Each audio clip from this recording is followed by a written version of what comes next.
Москвада мечит курула турган жерге миңдеген адамдар келип, анын курулушуна тоскоол болушту. Келгендер мечит салууга уруксат бербейбиз, биз оруспуз, Кудай биз менен деп жатышат. Шло, да?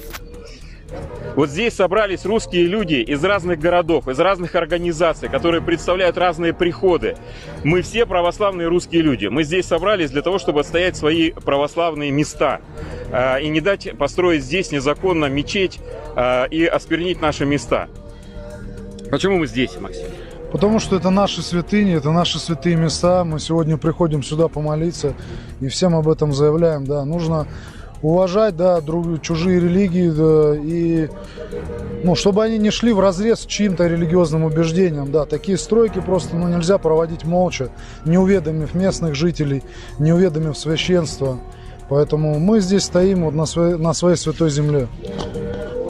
Алексей, до каких пор стоять будем?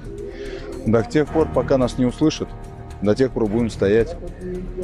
Ну и здесь уже собралось гораздо больше народу, чем в прошлый раз.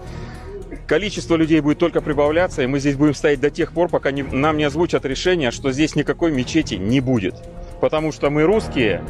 С нами Бог! Мы русские! С нами Бог! Мы русские! С нами Бог!